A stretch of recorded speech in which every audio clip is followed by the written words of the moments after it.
Hello, hello, hello. Good morning, good afternoon, good evening, depending on when you're watching the replay or listening to this rebroadcast on Spotify. This is Fly Nubian Money, and we want to thank you for joining us on today. I am your hostess for the afternoon, one of the queens. I am Dr. Lene Javette, and today we're going to be talking about the reason love is hard to find for Black women. Basically, vulnerability. We're going to be talking about healing and learning to trust after a divorce, marriage, or breakup, business, all of the things that require vulnerability. We'll explore different perspectives on recovery, trust building, and moving forward. And of course, we have other queens in here to have this conversation with. Dr. Alicia Watkins is joining us. She is a couples therapist, social worker, professor, queen extraordinaire. We have Athena Gardner, CPA and women's wealth coach, that is joining us again today. And how are you, ladies? How are you, queens, doing on today? I'm great, Dr. Lene. How are you? I'm feeling vulnerable. We're gonna have a vulnerable conversation today. I'm gonna be open. We're all gonna be open. So, um, I want to ask in the chat, what do you describe, or how would you, as what would you say vulnerability is? So in the chat, whether you are a man or a woman, I want you to say what is it, to tell us what you think it means to be vulnerable. We got to this conversation today. There was a it's not a real, let's say there's a video that's going around online, and there's the Black woman in this video talking about what it means to be vulnerable, why she feels as if Black women are not able to date, or and I'm going to say date, go after the things that they want in life, speak their truth, be authentic. So I'm going to take a little bit further than just loving in relationship. But we're going to go ahead and cue the video, so that we can take a look at it before we jump all the way into the conversation. There we go. I don't have. Vulnerability. You hurt a woman one time, she will morph into a completely different person. You'll get to see the truth of who she really is. And so, if you have a large spectrum of women who have abandonment issues, neglect issues, attachment issues, they don't know what real love actually looks like, what it really feels like. The trauma response to the fear of not being loved is to reject it. And so, this is why you have so many people that deep down in their hearts, they do truly want to experience love, but they are fearful of not being loved. And they don't actually know how to receive it. And so the easiest thing for them to do is act like they don't need it, because to be in love also requires you to be vulnerable.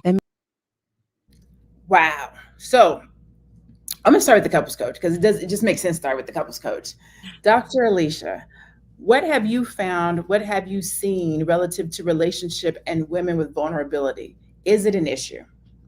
Well, I mean, it is an issue for some Black women. If you think about it, being vulnerable is really putting yourself out there. And if you have some trust violations in the past, it's very difficult for you to be able to make yourself vulnerable to relationships. And I think, number one, a lot of people who find this pattern in their life, they need to recognize this. And sometimes you're not ready to put yourself out there to be vulnerable, and recognize that and say, you know what, I need to work on myself first. I need to heal first before I am ready to get out there and date other people, because I have these issues in my past. It could be from your childhood, or it could be from a past relationship where you trusted somebody and that person violated that trust. Connect to that pain. And I do understand when people say, you know, I just don't need love, and I just don't need that sort of thing in my life right now. Honor and respect that process, because it is a process that I think is necessary for you to move forward and eventually get to a place where you can have a healthy relationship. I like that. Athena, have you struggled with being vulnerable in love? Um, We all I do, by don't know. the I way. don't know. I don't know any person who hasn't. If you want to be honest with yourself, there have been points in time, more so in dating, when I'm actually in a relationship, I don't really have issues with vulnerability, because I've had positive relationships with men where I've been able to be vulnerable and we have great communication. But when it comes to dating, I will say that that is kind of different because of the dating landscape. I just feel like me personally, I don't feel comfortable being so open with men in the dating landscape because it's just a lot of shenanigans going on and they don't respect and honor that vulnerability back per se. They have their own vulnerability issues. So in dating is different, but I'm fully open in a relationship, committed relationship. Yeah, I like I think that that's a smart approach. You can't just start dating somebody and just 100% put your trust in somebody. The dating process is just that. Trust is similar to dripping water in a trust bucket. It takes consistency. And for that consistency, it takes time. So you don't want to 100% put yourself in this position where you just automatically are vulnerable to this one person. That's not appropriate. You have to observe. And if you find a man who's very consistent and they say what they mean and mean what they say, that's somebody where you can build trust over time. So that's a wonderful approach, Athena. Listen, I was looking for my tambourine, Dr. Alicia. Were you saying that a man that shows up consistent and do what they say? Yeah. That's how you assess if somebody's trustworthy. Yeah. So I want to go to the chat. So over in the chat, you guys tell me about how you guys are thinking about vulnerability. Was there a time where you were vulnerable and it was taken advantage of? I have a saying all the time that I say, don't take my kindness for weakness, right? If I'm going to lower my guard and I'm going to be vulnerable and I'm going to show you my true self and I'm going to let you in, don't take it as a weakness, right? We have this persona in the media as being strong Black women, right? Or angry Black women. Let's go to that one slide about being angry Black women or strong Black women.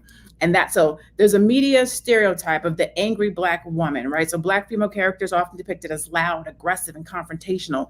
This stereotype appears in over 40% of portrayals of Black women in media. So when you're engaging with someone, sometimes it can be hard to show your softer side. Sometimes it can be hard to show.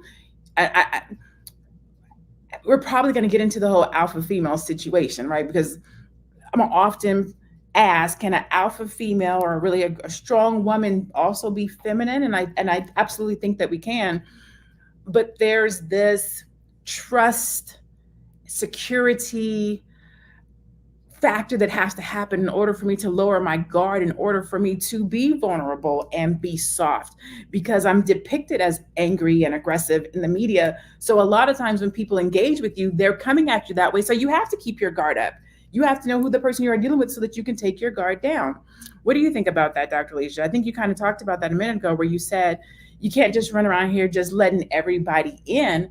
But can you speak to when we know it's time to let the guard down and be vulnerable? Because I think that that's a conflict that people have. When do I know to be vulnerable and or how? Yeah, that's a good question. And first of all, stereotype is nothing but a lie. So that's a lie told about Black women, that Black women are this angry Black woman. It's a stereotype. And actually, the most compassionate thing that you can do to a Black woman is to validate that anger. Because if a Black woman is angry, or anybody is angry about something, ask them what it was. And if you listen to them, you'll hear that there's a really good reason for them to be upset and for them to be angry. So compassion means allowing somebody to have the full breadth of whatever they're feeling. Where it's a lie is where Black women get put into this one stereotype where, okay, they're just angry. No, Black women, just like other human beings, feel a variety of emotions. So that's the one thing I will say about that.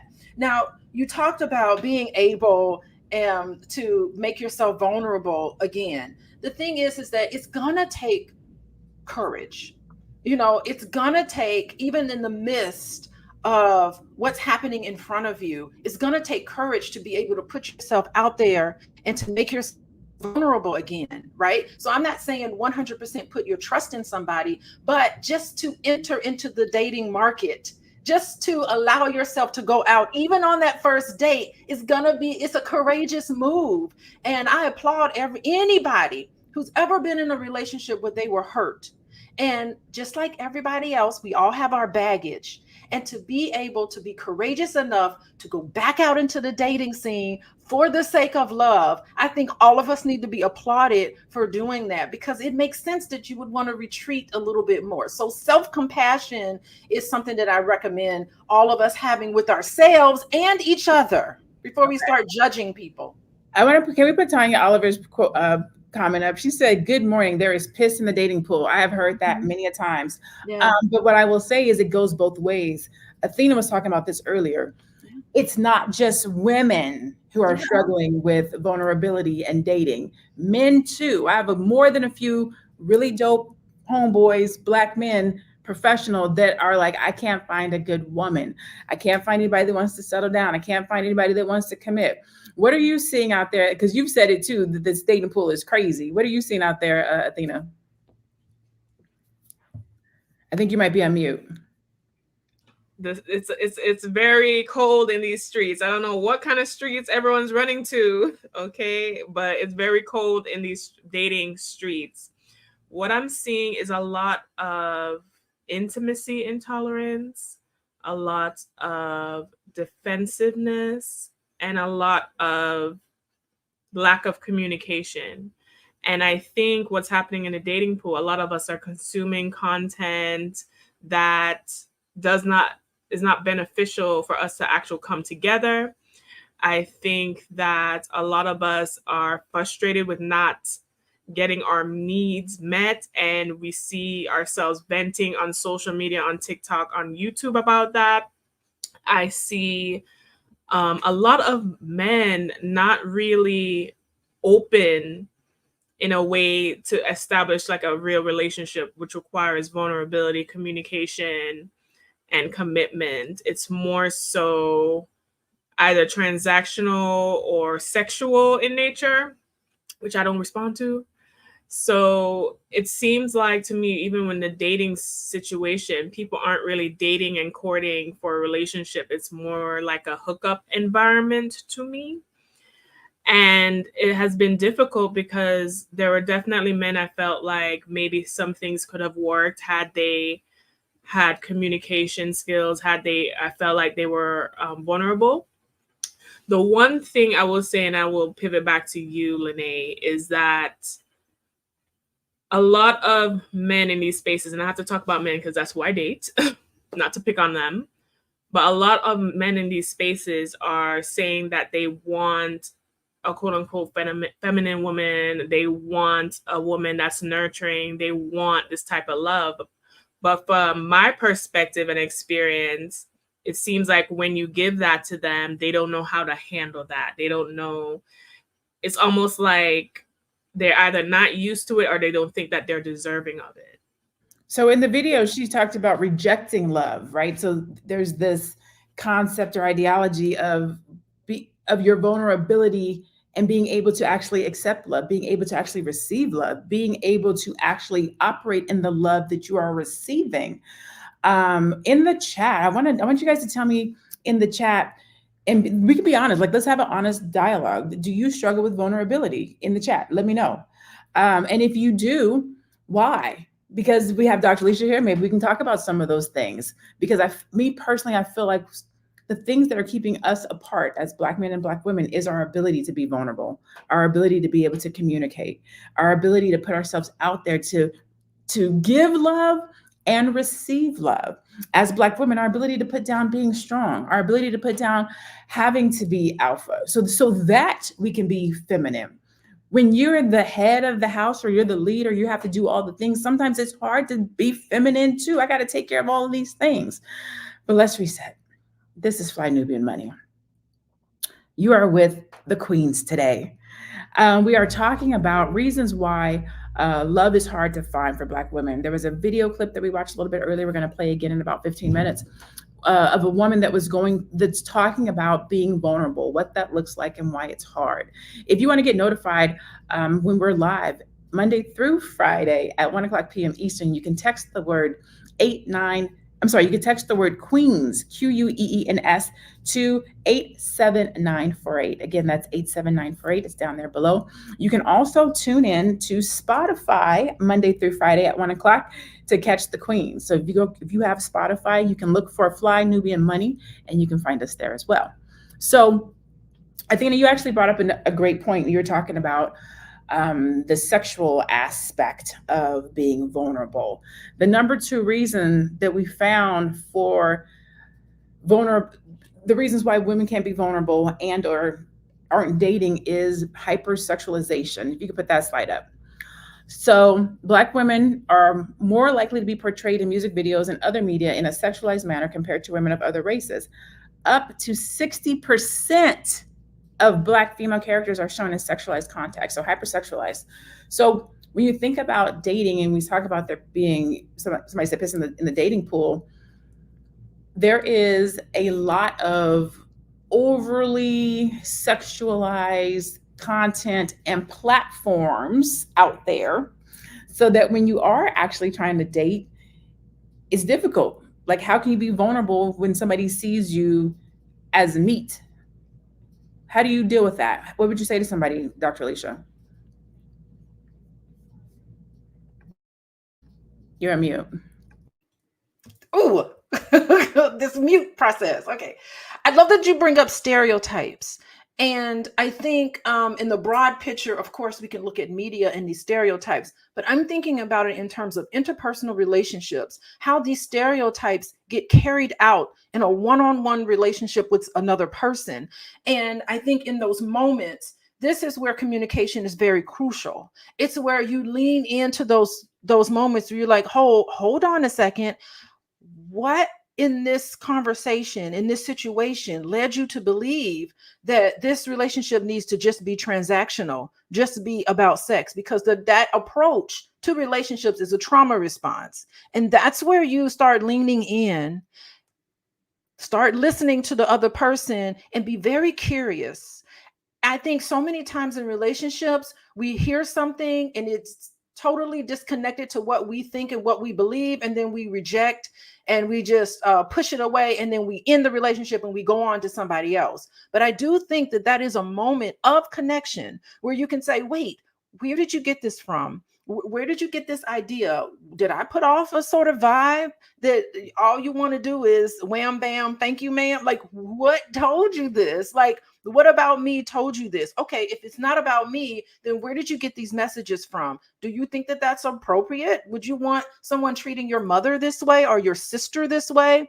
Talk to me more about how you came to this conclusion that this is the type of relationship I wanted. And I think that if you have those conversations and you really start digging deep into it, those are moments of real connection where you can kind of put away some of the walls.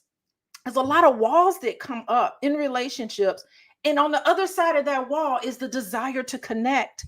But again, as that video, I don't know this lady, but that's a beautiful video she did, because the fear, it's like every time there's a fear moment, it's like bricks on a wall that builds up. And on the other side, you end up lonely and frustrated and blaming other people. I love the fact that someone brought up defensiveness. You know, that defensiveness is saying it's not about me, it's everybody else. What's wrong with these men? What's wrong with these women? Well, you're not having the proper communication and the proper conversations with other people to dig down to what's going on. And these are moments of connection that's lost in a lot of dating situations. I will say, and the thing I'm about to come to you, it is not the easiest thing to do to put yourself out there, especially if you've been hurt. If you have actually gone through the process of taking your guard down, putting yourself out there, being vulnerable, letting somebody in, trusting, and someone plays in your face, right?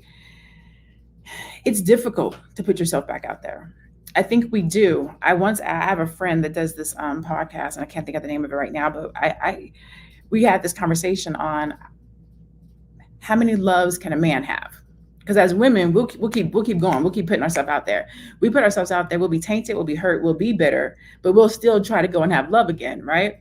But I feel like with men, I think men have two great loves. The first time that they open up, and then they might do it a second time. But I think that's it. That's my own personal opinion. Athena, you were talking about how men are showing up in the dating pool. I don't know how old you are. I'm 47, and there's a difference in dating men over 40 and men under 40. What are you seeing in the older men who have already been, let's say, in a relationship and now they're not, they're back on the market? What's happening in that area? So I'm 33. Am I 33? Yes, 33. I had to check my birthday just passed. I would say that the difference between, I guess, guys in the 20s, 30s, and then guys 40s plus, I think it doesn't matter. I think actually in 20s, men in their 20s are still more open, I feel, because I think the issue that happens is as you get older, in that means you might have experienced more relationships that have not worked out. And what happens is that you lose hope. And I want to pivot to someone's comment on Randall Walls. He said, people take advantage of good people. So that's one thing. But guys want to love hard. But that also means you can be crushed by that same lover. And the reason why I wanted to highlight his comment is because of this. I was talking to my brother about this, and he said that with each new relationship or each new dating situation, or when you have to start over, it gets more difficult because the hurt is more intense. And I remember in this discussion, he said that for some reason in your 20s, you kind of like rebound quicker. The hurt doesn't stay as long. But he said each time it just feels worse and it just lingers longer. So as someone who in this dating market, who, if you're dating, that means that you're not in a relationship, meaning that a relationship ended. So I find that the men hold on to that hurt like a dog on a bone. And I even remember saying to my brother that pain that you're holding on to is going to prevent you from being in a relationship. And he hasn't been in a relationship for 2 years. So that, I think, has been the most difficult thing for me dating, because I've had, people wanting to be in a relationship with me, but that lack of trying to get over that pain, I was like, I cannot sign up to go through a gauntlet and fall on the sword because an ex-girlfriend, an ex-wife, or a mother, whoever didn't love you didn't, and now I have to pay the price for that. So I've left situations because of that. I think men I think men are more emotional and or sensitive than women. We are the nurturers, and we wear our emotions on our sleeve, and but I think that men are actually more emotional and more sensitive. So it takes them longer to be vulnerable, and it takes them longer to heal and put themselves out there. But we are the ones who are labeled, right? Angry, aggressive, all the different stereotypes that are put on us, and alpha and all that kind of good stuff. But we want to be vulnerable too. Like I want to be vulnerable. I want to be able to do all these things. And so I think we can go ahead and re-share that video. We're at the 23-minute mark. I want to re-share the video because in a minute I want to pivot to talking about how vulnerability, it runs over outside of just relationships, right? Not being vulnerable in relationships is really just, I don't want to say an issue, but it's really just a person's ability to be vulnerable and authentic in general. And I see this in business. People have a hard time being vulnerable in business. We have a hard time being vulnerable in the goals that we set. We'll set bare minimum basic goals because this is what we think we can do. We don't want to be rejected. We don't want to fail.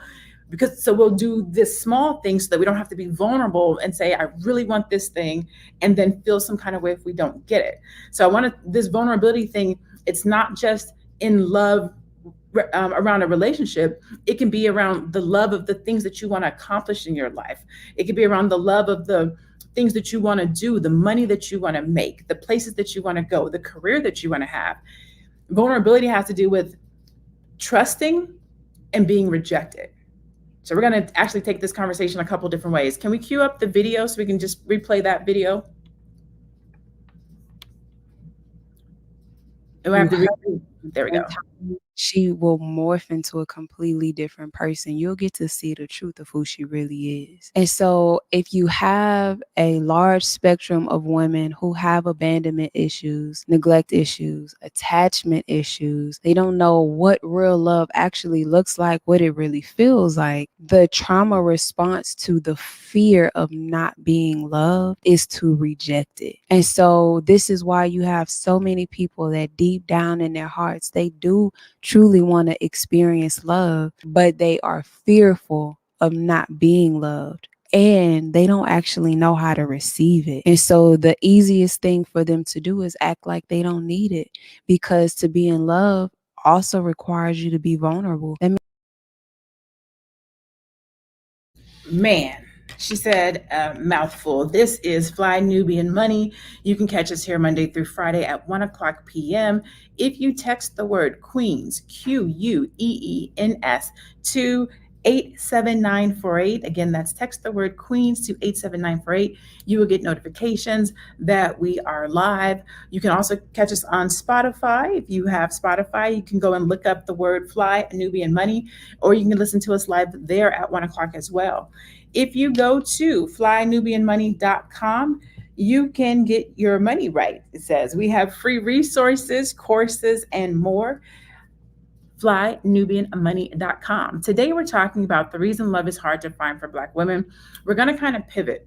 In that video we just saw, she said, everybody truly wants to experience love, but we act like we don't because of the fear of rejection. I want to pivot. Instead of saying we truly want to experience love, I'm going to put some different words there, right? We truly want to experience success. We truly want to experience weight loss. We truly want to experience financial wellness.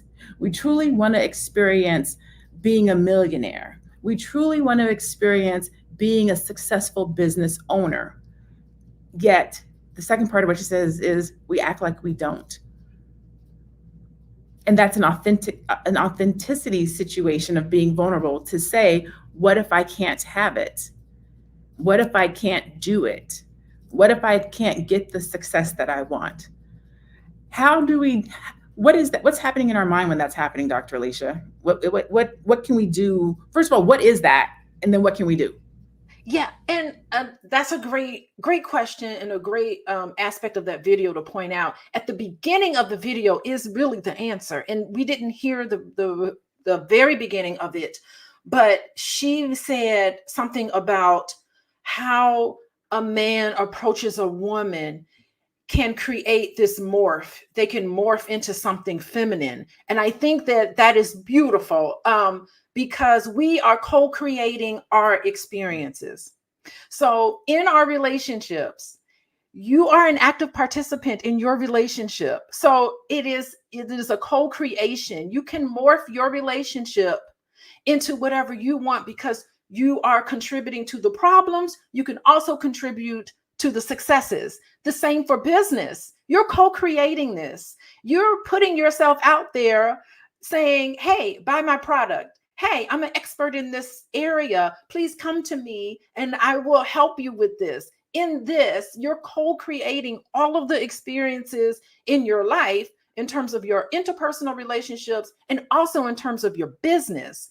And there's a lot of blind spots, and so it's so important to have checks and balances along the way. Sometimes it's more difficult in interpersonal relationships because it's just you and that other person. You can go to an expert, but there's so many resources out there for you to co-create success in your business. So I love this morph part. I'm not certain where she was going with that, but I'm almost certain there's a co-creation that you need to sometimes deconstruct all of the issues in your life.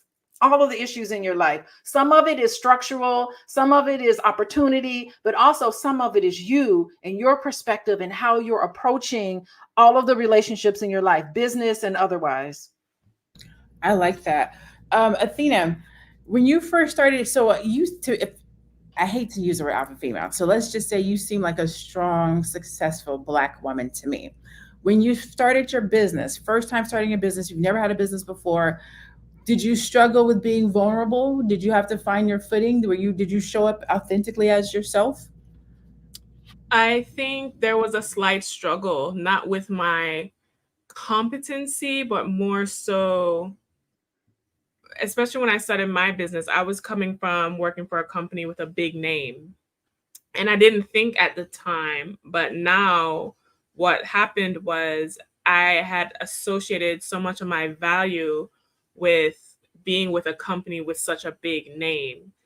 And when it just came to now, it was just going to be just me. There was no other name besides my own to, you know, foster that credibility or anything like that. And I did worry about how I was going to be perceived in certain scenarios, only by people who I felt like were ahead of me or like above me in some way. And what really helped me get over that fear was just networking and meeting people and realizing, oh, I had created this image of my mind of what their business was or who this person was. And that was just so unnecessary. And also to just recognize myself and my own worth. So I think that anytime you transition to anything new, whether it's a business, a relationship, or any kind of aspect in your life that you're reaching for better or you're reaching for more, there's going to always somehow be that discomfort that you feel. And how you respond to that discomfort is going to really reflect and show up in what you're able to ascertain for yourself. So Oh my God. Two things. First, I want to say your name is great. Your name is enough. I think we all do that. We look at somebody else's something, their business, their name, their relationship, their success, and then we tie it to us like, dang, I don't have that, or I'm not as big as, or I wish I was doing what they were doing, or maybe you guys started out at the same place and you're not at the same place that they are. And so we, again, that vulnerability creep in where we feel like we have to protect ourselves. We have to protect our goals. We have to protect our name because this name is bigger. Your name is big too. People just don't know it yet.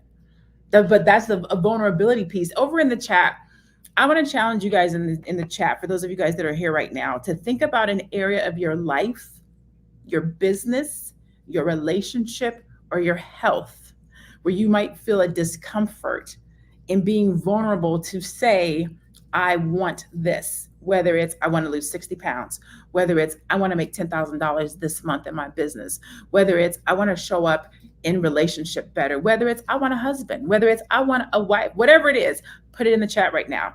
Take a moment to be vulnerable and say, this is something that I want. This is something that I deserve.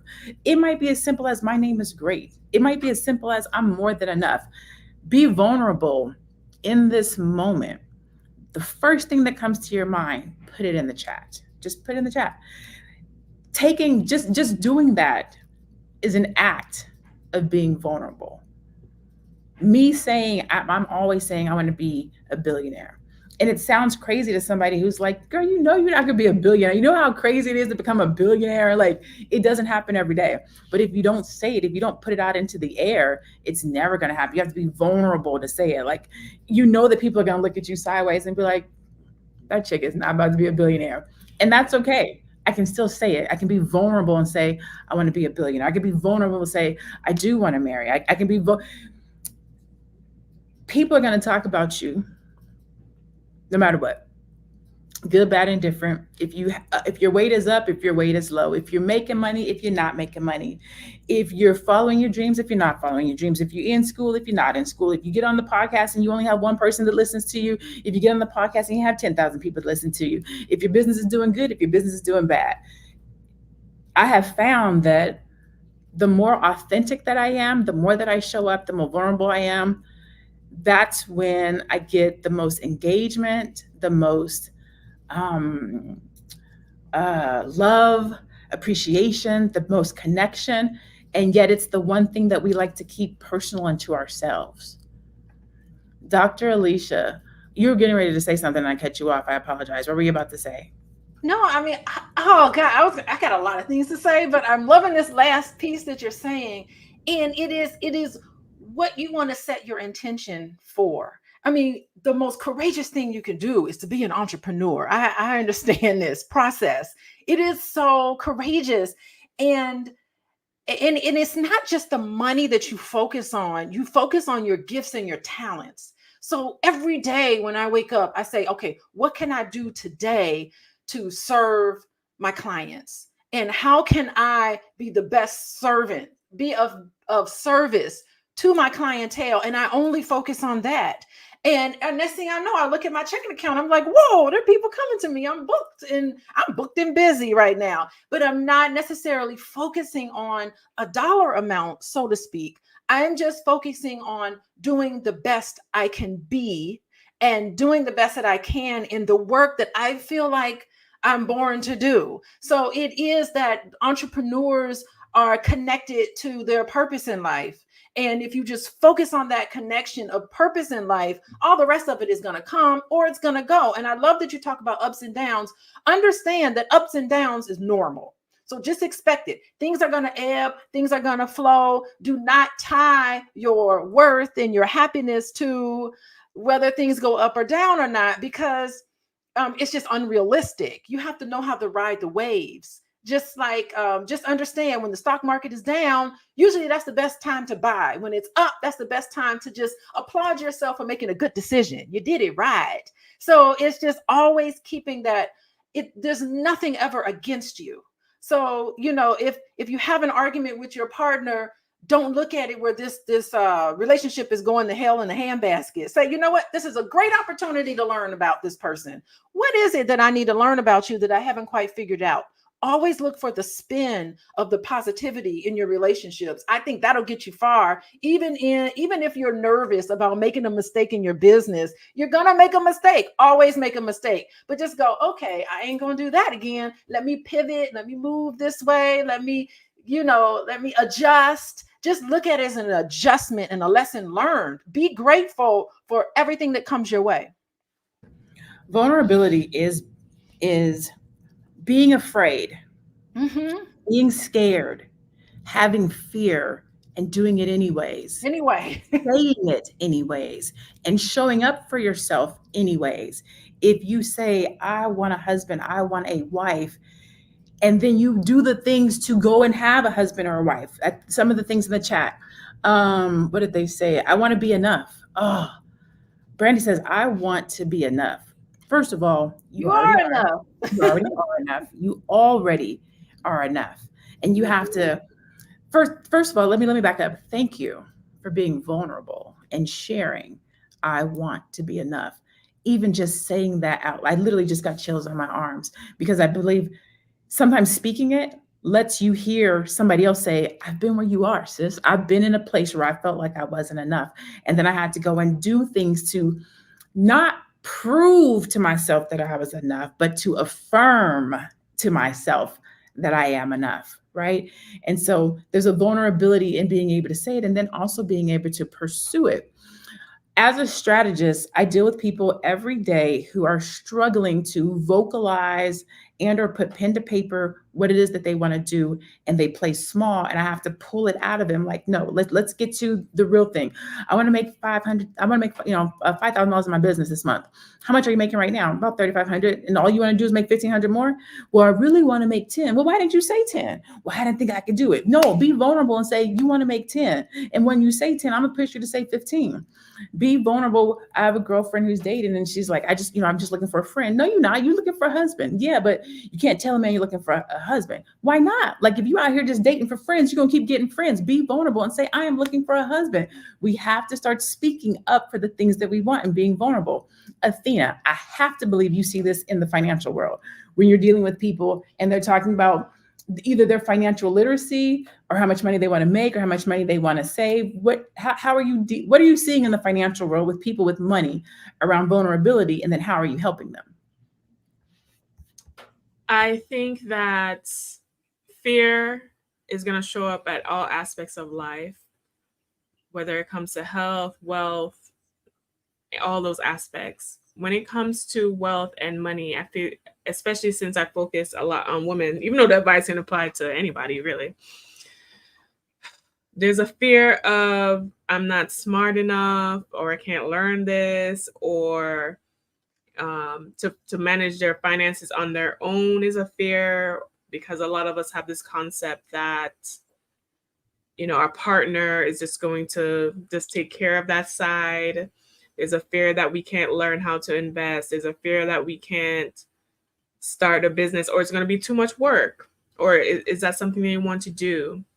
There's a fear in not being able to afford the things that you want in life. Right now, there's a fear around, am I going to be able to keep up with even the cost of living, right? Everyone's kind of feeling that pinch. So with fear, and what I have learned as being a sensational human on this planet Earth, is that the fear is going to meet you at any point in life, at all facets of life. And the only way to get through it is through the fear. And what I've noticed that helps with fear is just coming up with a plan on how you're going to tackle that issue. Just come up with a plan alone reduces the anxiety in the first place, but executing a plan or a strategy around whatever it's the fear, whether it's your finances, whether it's your love life, having that kind of clarity. So if it's your love life, you might want to talk to Dr. Alicia, honey, because she will help you with all that vulnerability and the things that we're talking about. If it's around your business or your finances, you can talk to me or Dr. Lene, right? So having a strategy and having a plan on how you're going to approach things helps to reduce the fear, because the fear is from the unknown. I love this. I'm gonna jump in. I really love this, Athena, because fear is a wonderful thing. Worry is a great thing because it is you protecting yourself. And if you go to any one of us and we sit down with you and we come out with a plan, then the fear should go away. Fear is a signal to you that you need to come up with a plan. But once you have a plan in place and you still have fear going on, that's residual fear. That's where you need to start thinking about, okay, I have a plan in place. What is this that I'm telling myself? This is where fear becomes, it gets to be too much and it's overwhelming. So the fear is great. It should bring you to our tables so that we can sit down and plan something out. But that residual fear, that's when you need to start having a conversation with yourself, the self-talk about, okay, it is possible that it could go sour. It is possible. All these things are possible, but I have a plan in place for the contingencies and it's okay, right? So I love what you're saying, Athena. Having a plan should reduce your fear. Yes, yes, and yes. So let me just say, first of all, thank you. And shout out to Dr. Alicia Watkins, who's here. She is a social worker, a couples coach, a professor. Also to Athena, who is a CPA, and she is at wewealthwomen.com. You are tuned in today to Fly Nubian Money. I am your host, Dr. Lene Javette. If you want to keep up with us on a regular basis, again, Monday through Friday, you can catch us on YouTube and or you can go to Spotify and listen to us Monday through Friday at 1 o'clock p.m. If you want to get notified, go and text the word Queens, Queens, to 87948. Again, that's 87948. That way you can get notified whenever we are live. But if you miss us, always go and check Spotify. You can also go to flynubianmoney.com to get your money right. They have free resources, courses, and more.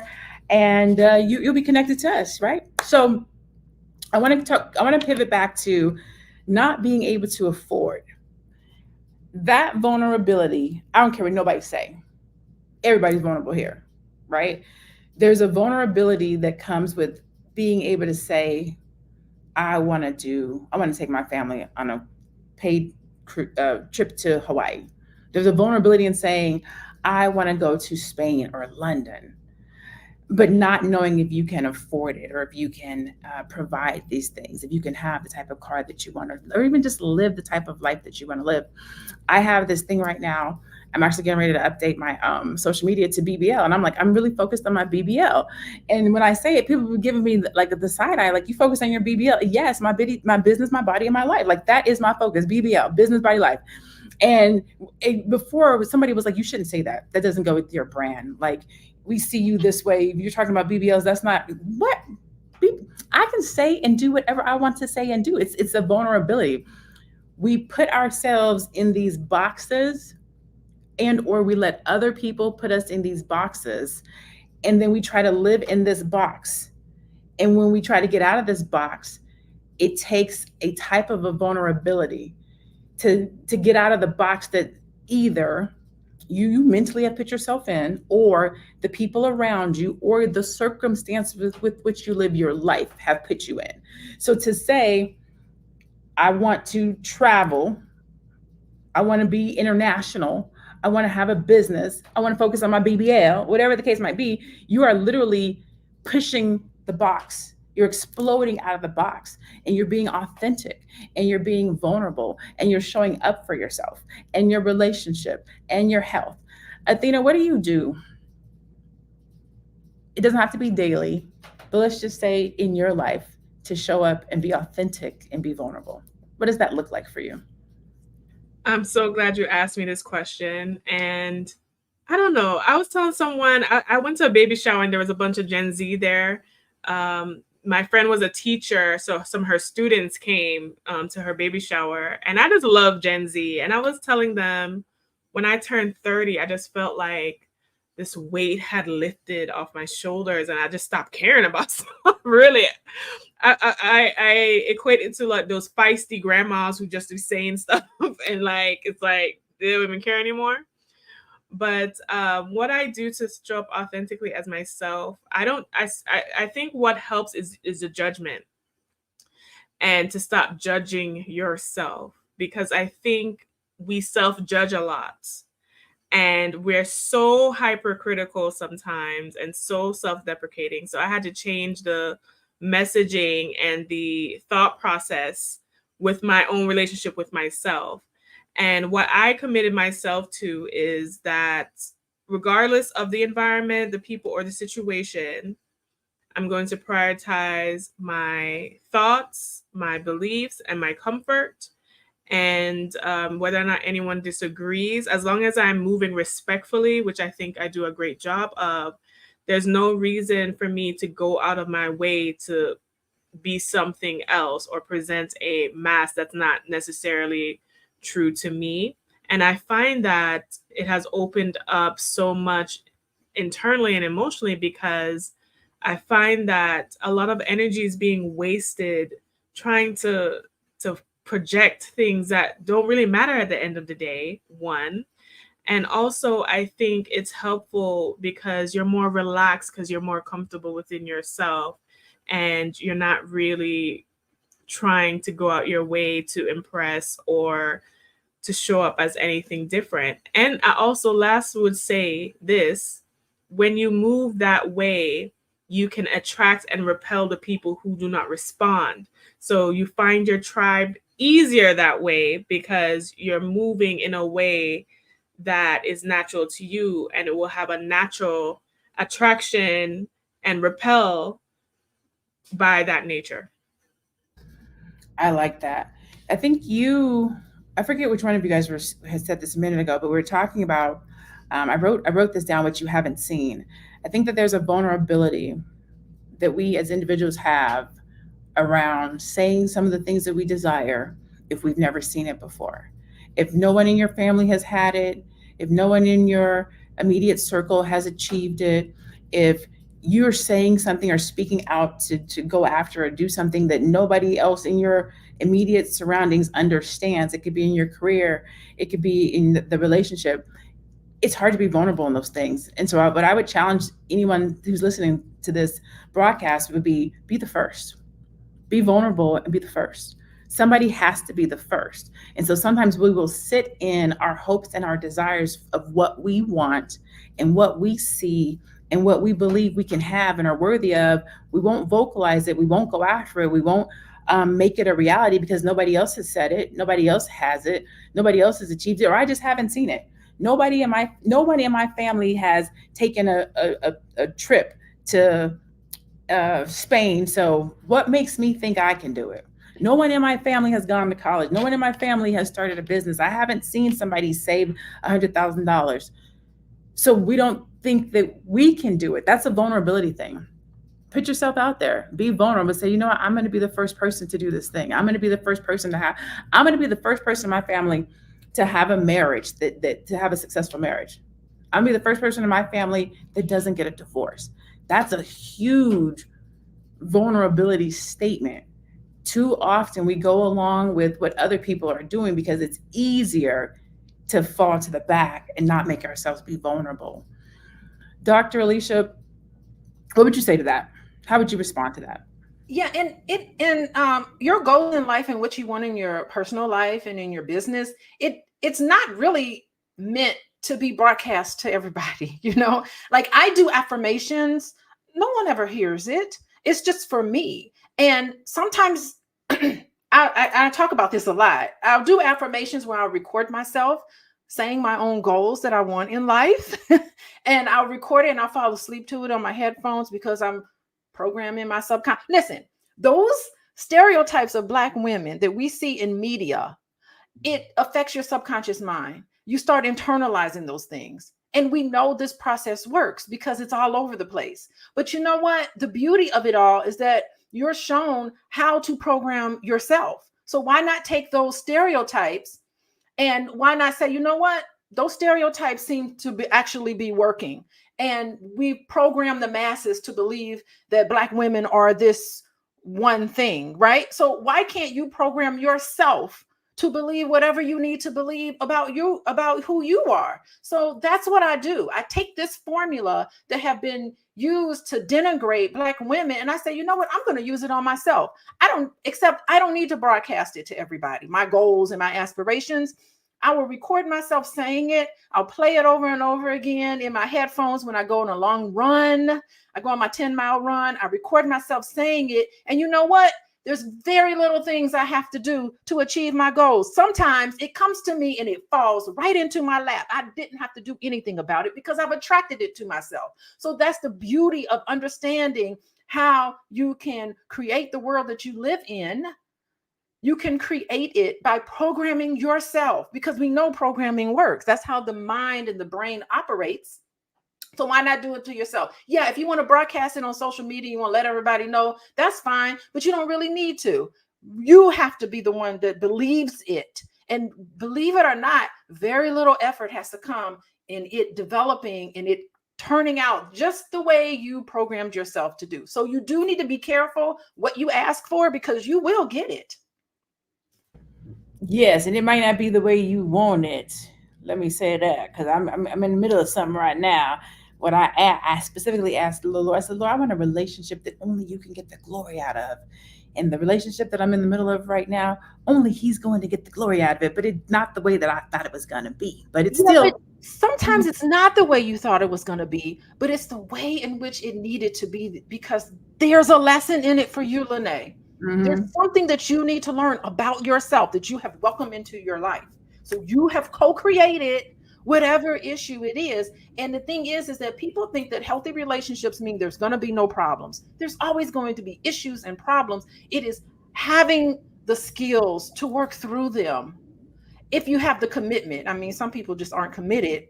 And that's another issue. But the thing is that as long as two people are committed, you always are going to have these issues, but you have to have the skills to be able to get through it. So there's a lesson in there for you, Lene. You got to learn something. It's like all of us, right? I'm not just pointing you out, but no, I get it. Think about that. Okay. I'm patience, vulnerability, putting somebody else's needs before my own, femininity, submission, all of the things, but they're coming out beautifully. But so it's that okay. It's yeah, okay. yes, it is. With Don't age put and growth somebody and down. wisdom. Yeah, people have baggage. Don't say, oh, look at your baggage. You're not worthy of love because you got that bag. Take care of your baggage first and then get into a relationship and all that. Not necessarily. You know, it's normal for all of us to have baggage, and we need to have grace for ourselves. And we need to, in that moment, recognize your baggage and then the other person's baggage. I mean, it's impossible not to have baggage. There's no such thing. I say this all the time. There's no such thing as a perfect relationship. There's no such thing as a perfect childhood. No such thing. But there is a such thing as healthy relationships. And there's a way in which you can work through these issues so that you can be closer together. Amen. We're going to pass the collection plate around. If you would like to tithe, you can text the word Queens, Queens, to 87948. What that will do is it will subscribe you to be notified when we are live. And again, we go live every Monday through Friday at 1 o'clock p.m. Eastern. We have all different kinds of conversations that affect usually Black women because it's Fly Nubian Queens, Fly Nubian Money. But as you can see, we also, we're gonna talk about stuff for the brothers too. It's although Black people are not monolithic, our conversations are so that they can touch both Black men and Black women. So, brothers, we love you. We appreciate you. Please tune in. We want your dialogue too. Help us help you, help us help ourselves.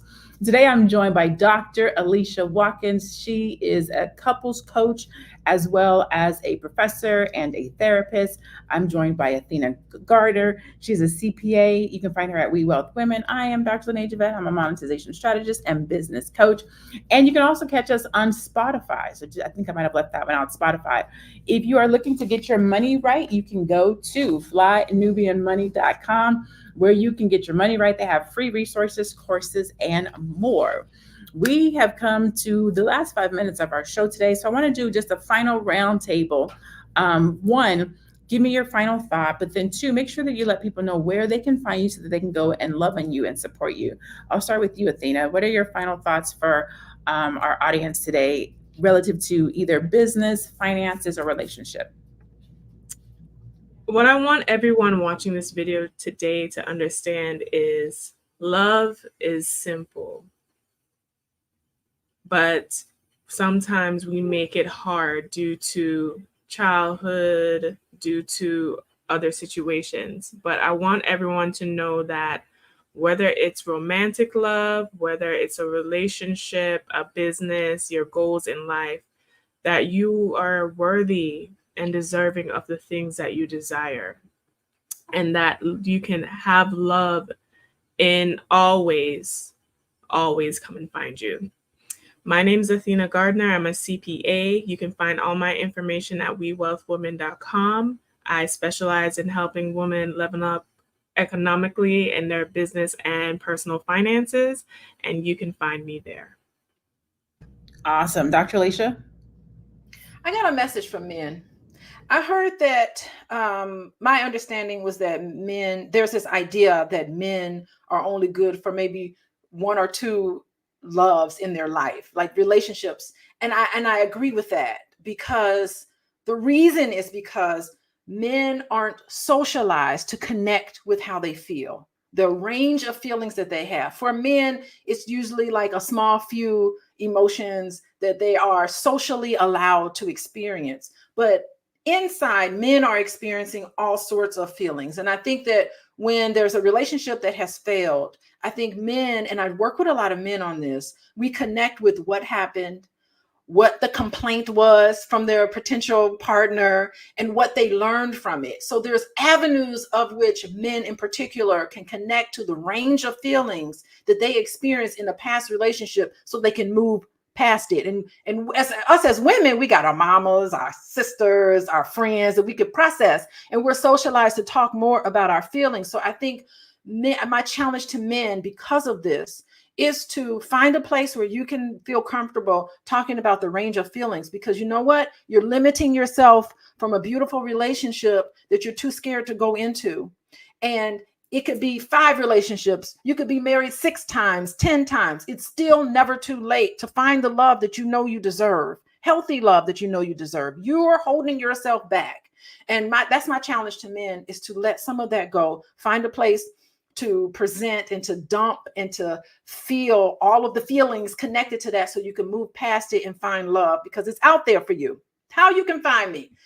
You can find me on my website, Coaching with Dr. Alicia. I work with individuals and couples. You can also find me on Instagram at Coaching with Dr. Alicia. Thank you, Dr. Alicia. Oh, what an amazing panel. I'm so excited that we had this conversation today. Vulnerability, as I was being vulnerable a minute ago and talking about my own relationship, it is an area that I am preaching about, talking about with a lot of my girlfriends, because in girlfriend time and girlfriend talk, I'm noticing and I'm seeing our lack of vulnerability. And so while I'm going through it, I'm also talking to my girlfriends about going through it. I already was seeing it with my clients, but I'm writing strategies for them and I'm listening to them talk about what they want to do in their business. And I'm like, well, what about this? And I'm like, yeah, but I think that's too much. Well, no, it's not too much. Like, let's shoot for the higher goal. So I see it across the board. I see it with people in their business strategy. I see it in people in the money that they want to go and get. I see it in women with the types of man that they want to date or the type of relationship they want to have. I see it in my girlfriends relative to the types of trips that they want to take.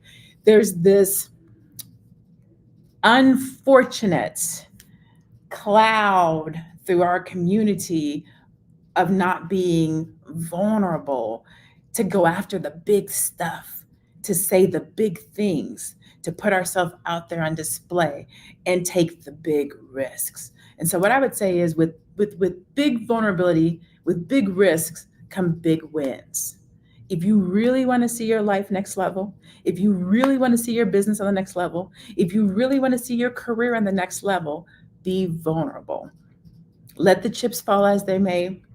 Live, learn, love, put yourself out there, go after your goals, go get your husband, go get your wife, have some children, start your business. Don't let fear hold you back. Don't let failure hold you back. Don't let rejection hold you back. Not knowing, not having the resources, not having the tools, go and get them, seek them, find them. It has taken me many of years to get to a place where I feel vulnerable enough to be vulnerable. That is our time today. I am Dr. Lene Javette. I am a monetization strategist, a business coach, and I help Black entrepreneurs to triple their revenue by being vulnerable and pushing you to go after the big dollars, the big wins. This is Fly Nubian Money. You can catch us here every Monday through Friday at 1 o'clock p.m. You can also go to the website, flynubianmoney.com, for free resources, courses, and more. You can text the word Queens, Queens, to 87948. And you can also catch us on Spotify. Thank you so much for tuning in. Thank you, Dr. Alicia. Thank you, Athena. Thank you to our chat for tuning in and hanging out with us every Monday through Friday. Like I say every time I'm on here, go out, stay Black, be blessed, and be one. We'll catch you guys tomorrow. Bye-bye.